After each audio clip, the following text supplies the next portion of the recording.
امام مالک کا نام، امام احمد بن حنبل کا نام لوگوں کی زبانوں پر ہے. تو ہمیں اللہ رب العزت نے ان کو ہم تک فیض پہنچانے کا ذریعہ اور وسیلہ بنا دیا ہمارے لیے. تو ہمیں ان کے ذریعے وہی اللہ رب العزت کا فیض حاصل کر کے اپنے کو اللہ رب العزت کا محبوب بندہ بنانا چاہیے. ذالک فضل اللہ یؤتیہ من یشاء. بے شک سبحان اللہ. ان کا اپنا الگ رنگ ہے اولیاء عشرت کا، اور ان اولیاء عزلت کا اپنا الگ رنگ ہے. ہر گناہ رنگ بوئے دیگر است، سب اللہ کے محبوب ہیں.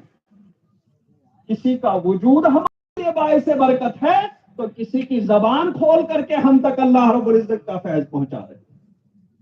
اعلیٰ حضرت علیہ رحمت و رضوان بھی اللہ کے وہ محبوب ہیں جن سے اللہ رب العزت نے پردہ اٹھا کر کے لوگوں کے سامنے واضح فرما دیا اور لوگوں تک فیض پہنچانے کا ذریعہ فرما دیا. تو اس لیے ہر ایک کی زبان پر اعلیٰ حضرت کا نام ہے. سرکار غوث اعظم رضی اللہ تبارک و تعالی عنہ فرماتے ہیں کہ میں تو جنگل کی راہ لینا چاہتا تھا، بلکہ چلا بھی گیا تھا، گوشہ نشین ہو جاؤں، وہی اللہ رب العزت کی بارگاہ میں مناجات کرتا رہوں. لیکن انہیں حکم ہوا، وہ مامور ہوئے کہ عبد القادر تمہیں ہم نے اس لیے نہیں بنایا، تمہیں ہم نے مخلوق تک فیض پہنچانے کا ذریعہ بنا دیا. اس کے بعد فوراً انہوں نے چبوترے پر بیٹھنا شروع کر دیا اور 10 لوگوں سے شروع کر کے 4-5 لوگوں سے شروع کر کے ان کا وہ مدرسہ 70,000 لوگوں پر مشتمل ہو. سبحان اللہ سبحان اللہ. تو ہمیں چاروں امام ہی کے امام ابو حنیفہ ہی کا کیوں نام لیتے ہیں، خواجہ اجمیری ہی کا کیوں نام لیتے ہیں، فلاں ہی کا کیوں نام لیتے ہیں، اور کوئی امام نہیں گزرا ہے، اور کوئی محدث نہیں گزرا ہے، اور کوئی ولی نہیں گزرا ہے، انہی کا نام کیوں لیتے ہیں؟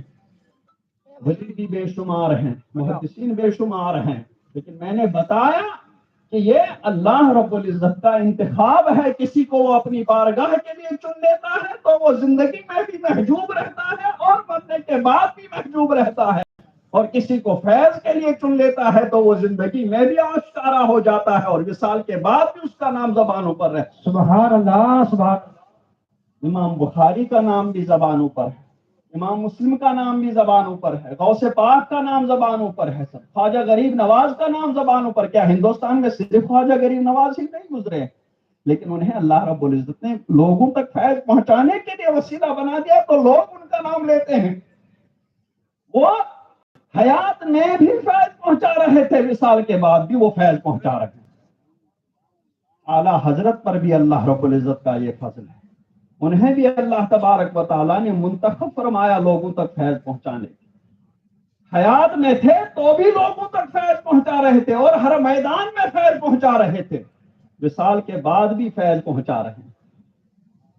ایسی کتابیں ہمارے سامنے چھوڑ گئے، ایسی فتاوی رضویہ ہمارے سامنے چھوڑ گئے ہیں کہ جس کا کوئی جواب نہیں، جو آج بھی ہماری رہنمائی کر رہی ہے. تو اس لیے جلن یہ سب رکھنے کے بجائے یہ سمجھ لینا چاہیے کہ اگر اس کا راز کھلا ہوا ہے تو اللہ رب العزت نے اس کو ہم تک فیض پہنچانے کا ذریعہ بنا دیا ہے، تو اس سے فیض حاصل کرنا چاہیے. خواجہ غریب نواز سے فیض حاصل کرنا چاہیے، سرکار غوث پاک سے فیض حاصل کرنا چاہیے، اعلیٰ حضرت سے فیض حاصل کرنا چاہیے، نہ کہ ان کے پیچھے پڑ کر کے اپنی زندگی اور عاقبت دونوں خراب اور برباد کرنا چاہیے. اعلیٰ حضرت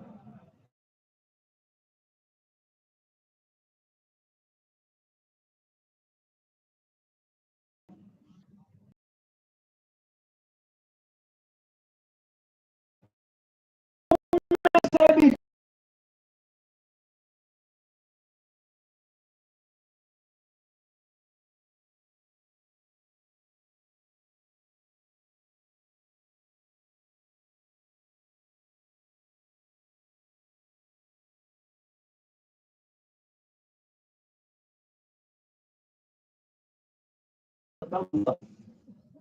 وہ اللہ رب العزت کا